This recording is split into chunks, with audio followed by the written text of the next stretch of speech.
Yeah, they will. Our next performer, we will be hearing from Harlan, a witness to the Battle of Kirksville, portrayed by Mary Hotchens. Oh, goodness. Well, I was hoping to get this done before y'all came. I've been washing windows.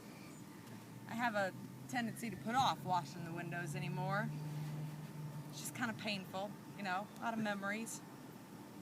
I think about the boys, the ones you guys are here to hear about, you know. That's why you're here. You're here to hear my story. My husband and my mom and my daddy and even the newspaper, they've heard my story.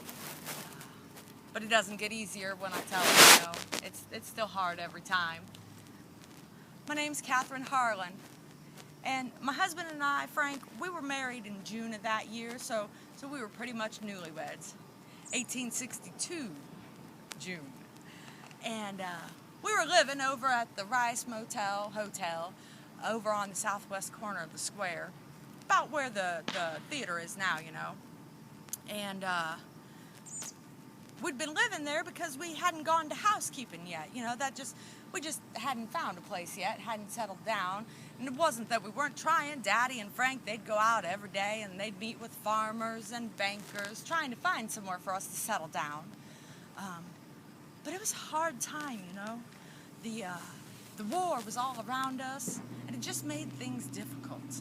You'd think that maybe you had something going and you were getting something accomplished, and then all of a sudden there was the war, and it had its own plans.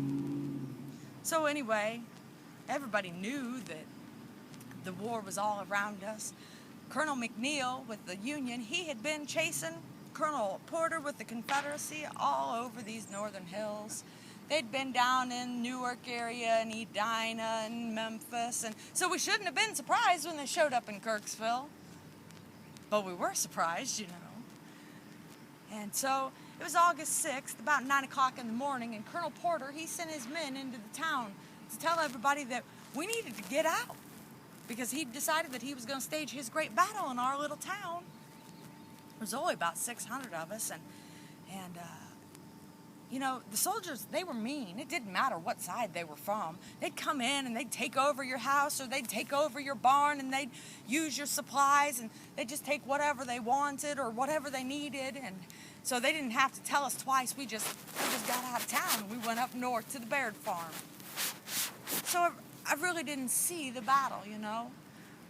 It started about 10 o'clock and they said it was over about 1 o'clock, and we didn't come back that quick because people started to try to come back, and every time somebody tried to come back, they'd get shot at. I don't know if they thought we were trying to join the effort or what, but so we stayed away. We didn't go back till about 6 o'clock that evening. We went back to the mess. You know, a lot of people think that when war or battle moves through your town, that once it's gone, it's just gone. And they had moved on, you know. They were down in the Sheraton River bottom. They'd pushed on through. But the mess doesn't go away, you know. The Union boys, they decided that they were just going to stay for a few days and rest. And then there were the wounded soldiers. And oh my gosh, there were so many wounded soldiers. So many wounded soldiers. And then there were the prisoners. They were just boys, you know, just boys. They looked like they hadn't eaten in days, and their clothes fit like gunny sacks, and they were just so young. Most of them didn't have weapons, you know. But the town was a mess. There was glass busted, and you just don't really understand until you see war come through an area. They'd brought the horses. The Union soldiers had brought their horses into the hotel parlor to feed them. Can you imagine? Bringing the horses into the hotel to feed them. Now, luckily, our room was upstairs and it was undisturbed. And that's where I found myself, at the window.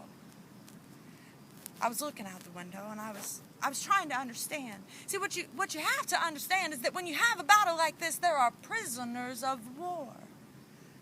And this battle wasn't any different than any other. And there were these 15 boys.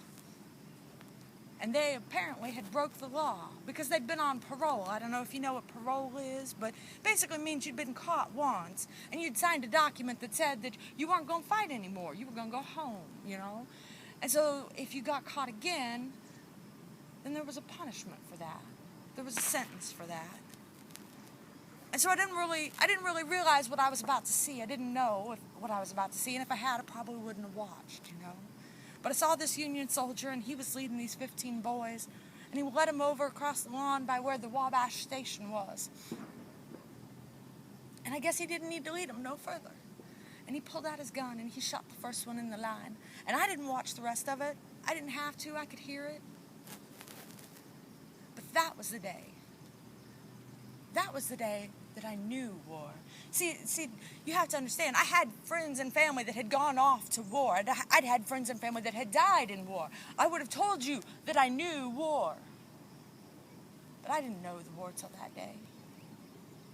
I didn't understand. I still don't understand. Thank you very much. Good job. Thank you very much. Now we're heading just right across the road.